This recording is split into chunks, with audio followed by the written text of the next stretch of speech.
Our food systems intersect with our water, intersects with our energy, intersects with our consumption patterns. That's one narrative and set of changes. That's a huge lever in this whole thing. If you pick up a sachet of sugar anywhere in Bangalore today, it most likely comes from Western UP and not Mandya, which is 100 kilometers away. Right? So how do we start to first consume efficiently, right? From the most efficient sources, from the closest sources, from the most weather and climate friendly sources, from the most soil friendly sources, and then look for the energy and mobility transitions that need to enable this. Very early on, when we started trying to understand where the climate problem was coming from, we realized that tweaking it just at the energy and mobility level is not going to cut it. Hi, today's guest is really special. And special not only because he leads investments for Rainmatter Foundation, a Zerodha offshoot, or because he spent a large chunk of his life pursuing projects in sustainability, but because of how relatable their journey is.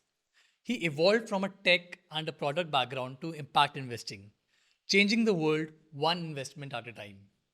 Sameer talks about tackling climate change as an umbrella problem. He wants the world to relook at urban design, construction materials, decentralized supply chains, and fabrics that we wear. There's an insane amount of depth in the conversation that we had with Sameer, and I hope you enjoy it.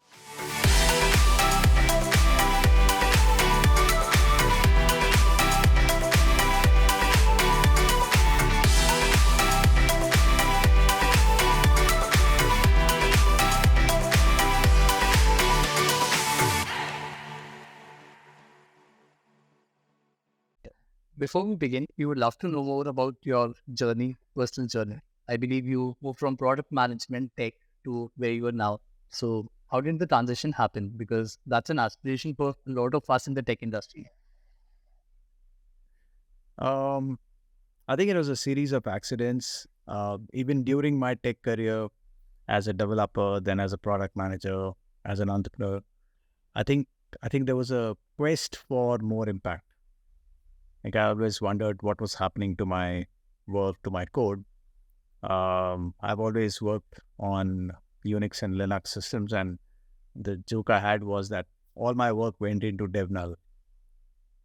Uh, you know, so all the work I've done, most of the companies I work with, it doesn't exist anymore, right? So as I started working with the real world through my little hospitality venture, then being out there in non-urban India, starting to understand some problems around farming, whatever you did out there seemed to have, even in a very tiny way, like a lasting impact. Right?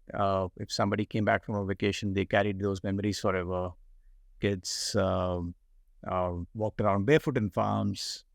If you planted a sapling, it would grow into a tree and exist for the next few decades and provide a lot of benefits to a lot of people. And so I think that quest for impact basically led to the next question and the next attempt to answer it. So I don't think it was one big moment or one big moment of epiphany or major thought, but I think it happened through like a series of accidents, and I kept chasing it. So that's how I got here. Yeah. I've noticed in your writing as well, you've always looked at things from a dichotomy, from a conundrum perspective. You've always tried to see a different perspective from what's there, what's visible to everyone.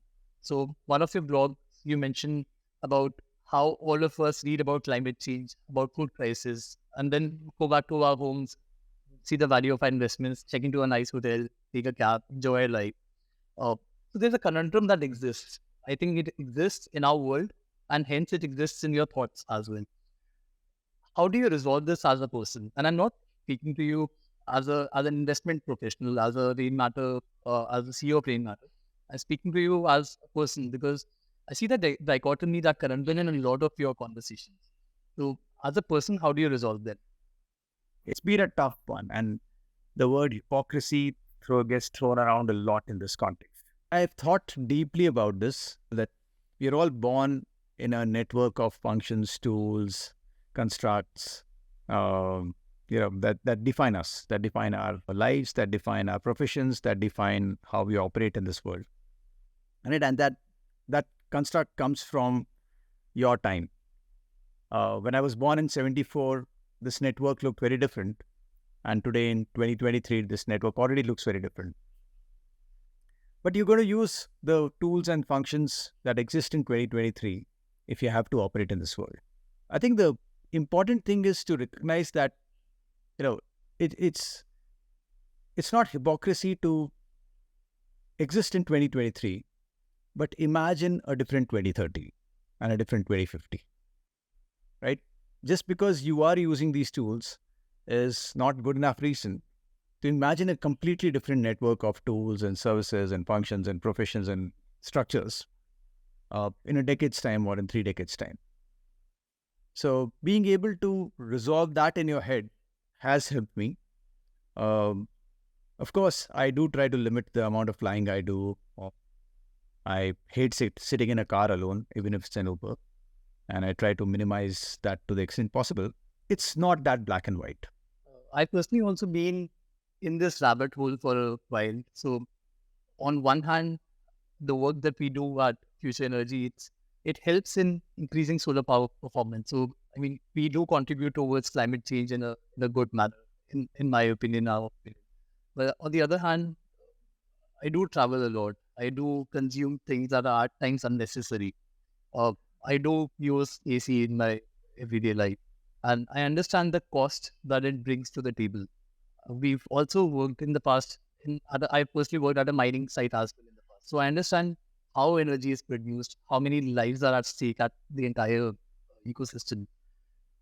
And fighting this conflict is, I think, the starting point towards understanding how you can leverage the position that we have right now to create a greater impact 10 years, 20 years later. So I would 100% vibe with you on this. Absolutely. I mean, I think recognizing that that it's a journey, that you don't have to take sides because you're using X and want to get to Y. I think that's important. I've seen a bunch of your investments at Rainmatter, and they are all over the place. So you've got a biogas plant that you invested into a bioreactor. Then there's a menstrual waste disposal system. There's a carbon accounting, ESG accounting system in place. There's a marketplace for solar. So it truly seems like a wide umbrella that you're looking at. So what's the philosophy or investment when you look at a business in the climate change space or impact space and decide whether this is going to be a good value addition for the investor? So I think very early on when we started trying to understand where the climate problem was coming from, we realized that tweaking it just at the energy and mobility level is not going to cut it. It needs deep systemic changes. It needs changes in the set of tools and technologies we use. It needs a set of changes in the narratives and behaviors that make up society today and drive its behavior. That network that we talked about, the 2023 network has, is one thing, but what can it be in 2040 and 2050 and 2070? So I think it's an, everything, everywhere, everybody all at once kind of thing, for sure. And that reflects in our philosophy as well. What we are trying to do is, while we nudge,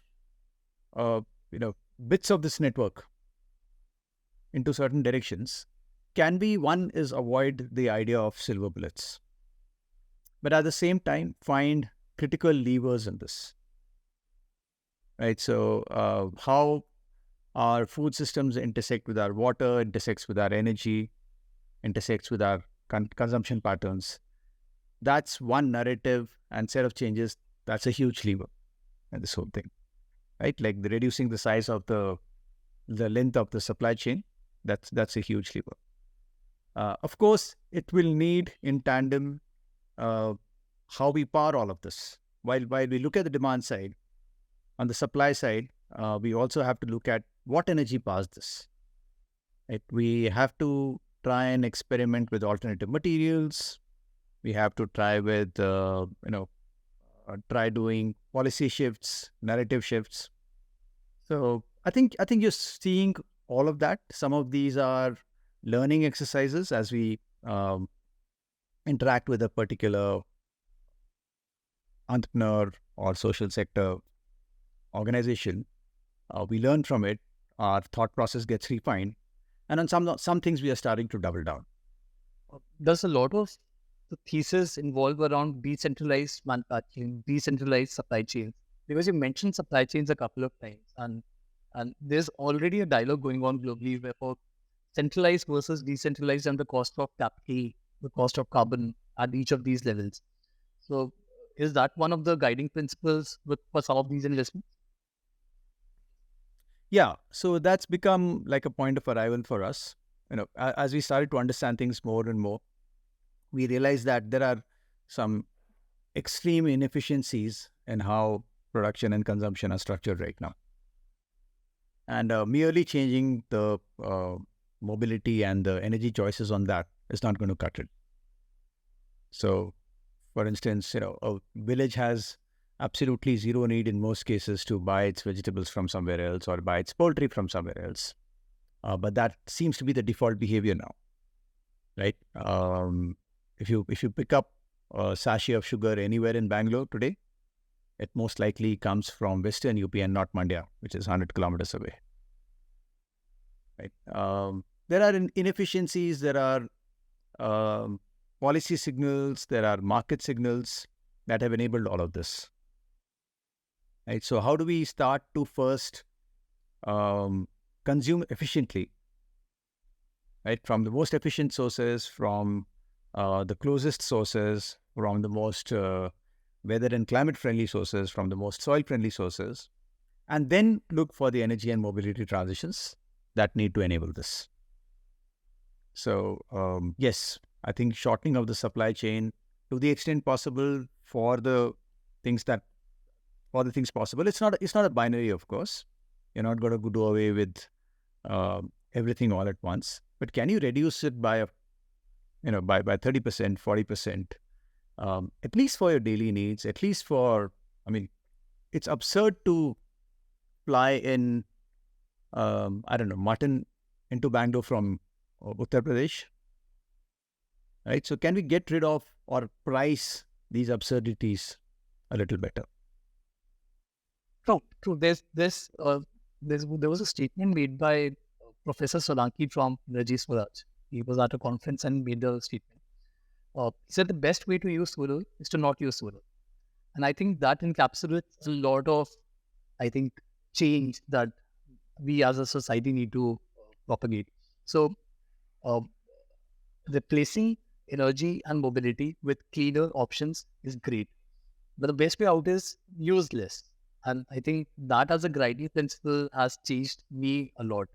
So, if you were to give, and we'll try to be as cliched because that's what the internet understands.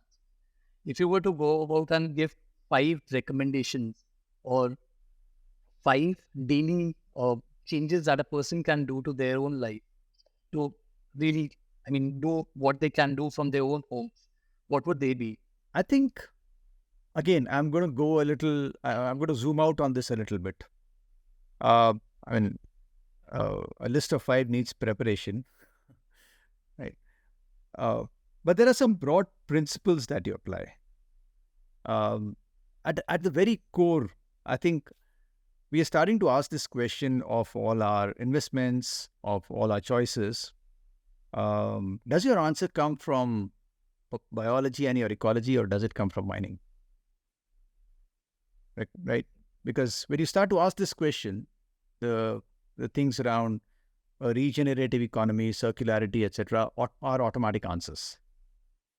We don't have to think of them in an explicit sort of way, right? When you apply this lens, core principle to apply is diversity.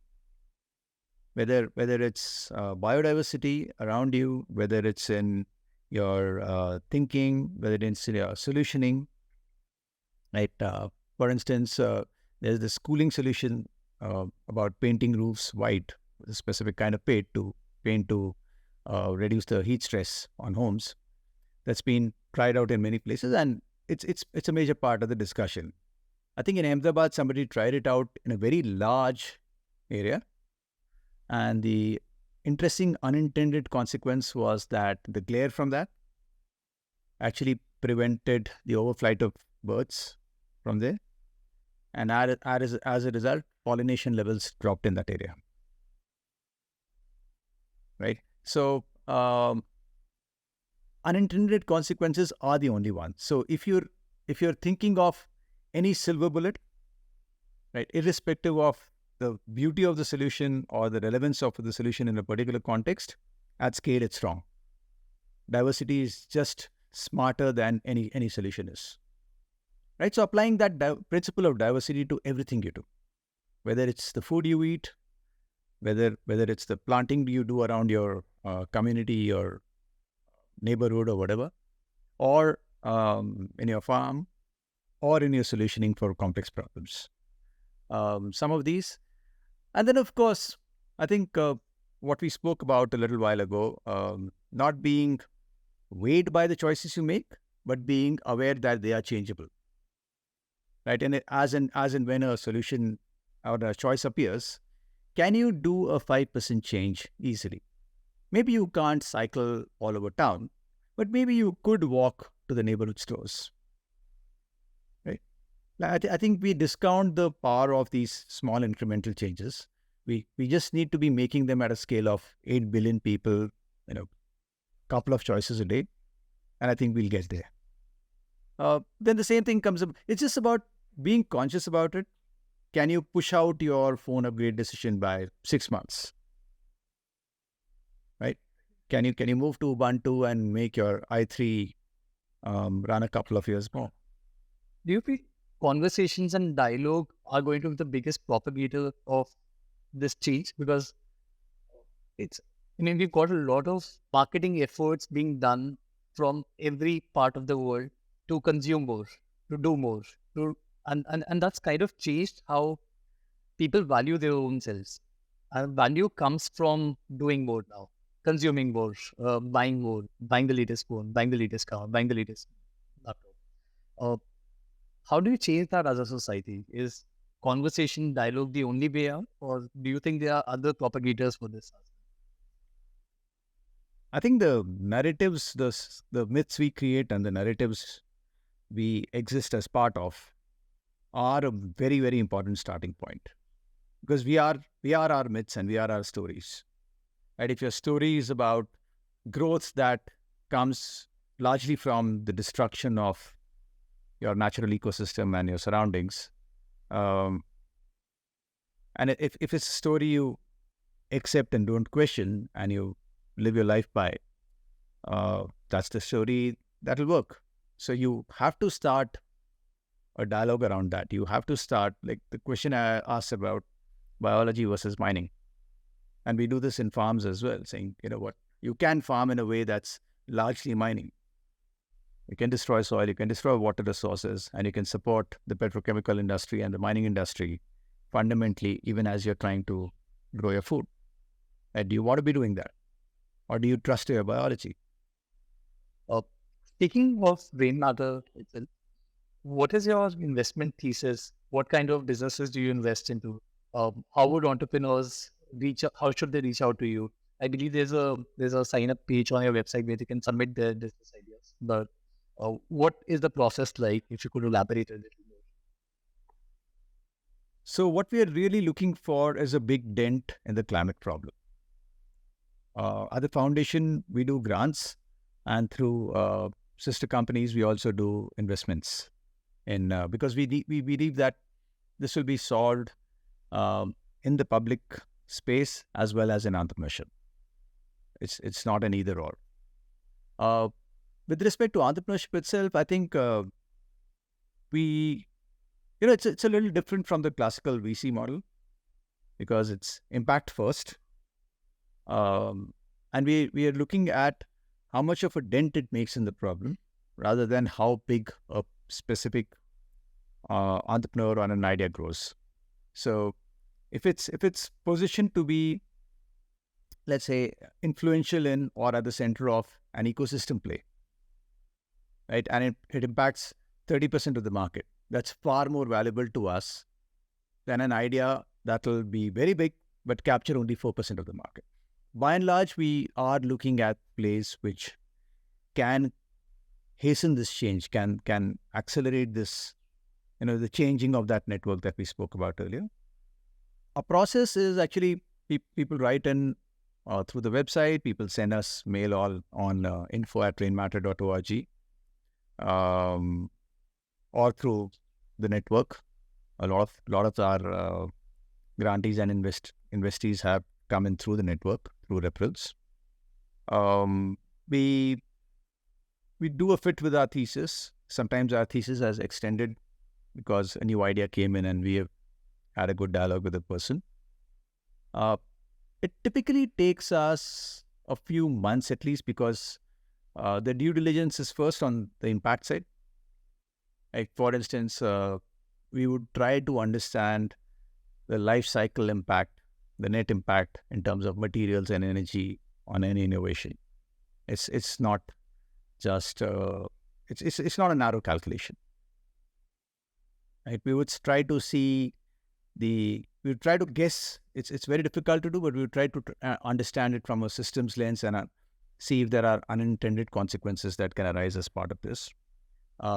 You may be working in energy, but what does it do for livelihoods? What does it do for water? What does it do for soil?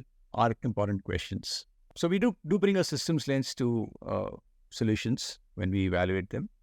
And we also encourage investees to think about it. We also provide it's not just an investment, but it's a large network of partners that we are bringing in for trying out things, for getting feedback, iterating through solutions and so on. Do you also have the traditional LPs or is most of the organization being funded through Zerodha? How does the capital structure work out for Rainmatter? All of it. All of it is Zerodha at this point. Yeah. We are trying to partner with other orgs and see if we can share a thesis, share notes. So we're not trying to raise funding directly, but we are trying to partner and in some sense influence and co-learn. So but we're not trying to raise funding at this point directly. And would most of these investments be early stage seed investments, or do you also do follow-up rounds for Series A and later rounds? Yeah, we are slightly agnostic of that. I mean, it's so for all the R&D stuff, they are obviously very, very early stage. We have done blended finance as well in a couple of cases where, some of these things create public goods as well as value for the entrepreneur, and you might need blended finance there. But yeah, we don't have a particular affinity for a specific stage or a specific type of problem. If it systemically represents a large dent in the climate problem, we are up for it. Right? We have done follow-up rounds in a couple of cases, and we are completely open to it. Glad to hear this. I think this is one of the very rare impact atypical VC because we've spoken to a lot of impact funds for our own fund base. And while I understand that impact funds want to create impact, but they're also sitting on the responsibility of getting returns. And hence, there is a dual guiding principle. Whereas at Rainmatter, it seems the guiding principle to begin with is impact, and not impact only in the sense of localized impact from the work that's being done, but at scale, at the ecosystem level. So that seems like a very unique positioning to begin with. There is also the belief that, we can afford to play the long game, right? So for instance, the way the Akshay Kalpa business is structured, it's not a business of the 90s, right? The idea is to build a business that's accounting for the changes coming, that's resilient and in some cases even anti-fragile, right? In terms of how the business is structured, how the backend is being created, the hub and spokeness of it, very solid investment in the back end and in the on the supply side.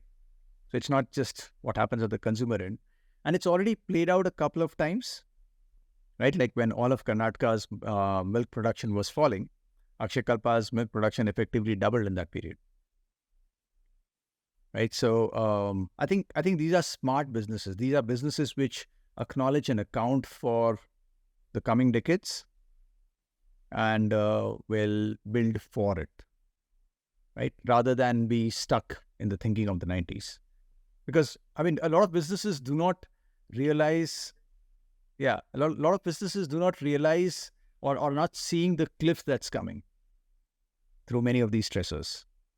It's not a question of a little bit of stress or a few percentage points of a dip, but there are practically cliffs coming your way in the next decade or so. And do you mean this from the perspective of how the world would be once it's warmer, once the impact of climate change starts showing? Do you want to indicate, or when you say cliffs, do you mean that? Yes, and all the fallout from that, and it's not in the future. It started somewhere in 2022 in a very big way. You're already seeing the outcomes from that. A large section of homes in California are not getting insured anymore. Obviously, the real estate industry there is staring at a cliff, right? Stressors on the supply chain, stresses on water availability, on climate-induced manpower and labor availability, skills, and so on and so forth. The food grain shortage that we are likely to see because of El Nino this year, and something that might worsen in the coming years. All of these are going to change things very, very dramatically. Yeah, back in COVID, during the COVID time, there was a lot of conversation around continuity, business continuity. I think that conversation needs to be restructured towards climate change now, because it is there. We see it every year. Absolutely. I grew up in a Delhi that had 37, 40 degrees Celsius temperature during summers, and summers were defined. There was a 4-month, 5-month summer period. Now Delhi summers are 48, 47 degrees Celsius during the peak, and there's no clear boundary between when summers end, when winters start. It seems like one transient weather across the year. So it's here, whether we accept it, whether we see it or we don't, it's here. We are in June 30th and it's bright and sunny in Bangalore outside. This should have been, we should have been deep into the monsoon by now. Sure, Sameer. It's been a great conversation.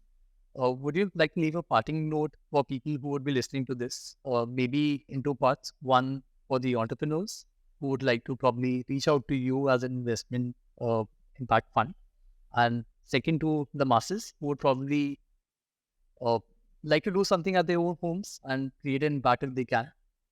So I think for people sitting at their homes, or anybody anywhere actually, I think this debate around whether individual action is more important or systemic change is more important is superfluous. The actors, whether at a systemic level or at an individual level, are people like us, right? And in your position, whatever parts of the network you can change towards a more regenerative one, towards a more circular one, towards something that's more biased towards biology and ecology, I think you should start to think about it and start to make it. It could be abandoning, getting away from using tissue paper in your restaurant or your office premises, to, taking the stairs because it's great for your health and lower energy. It could be policy decisions that you take as a bureaucrat. We need this thinking and these changes at every level.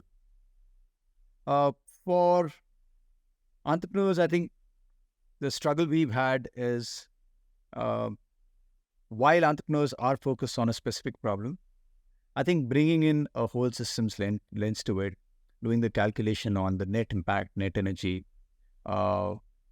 is useful to understand what your solution will finally lead to, but also helps you understand what kind of partnerships you need to drive, because you're not operating alone in an ecosystem. You're part of a larger ecosystem, and a lot, especially for something as complex as climate change, a lot of other things need to change. Thanks a lot for your time today, Sameer. To wrap up today's episode, remember, small actions lead to big change. Our choices today compound to define the world's future. Thank you so much for listening. If you found this valuable, please share it with a like-minded friend. Also, please consider leaving a comment, as that really helps other listeners to find the podcast. See you in the next episode. Till then, choose cleaner, choose better.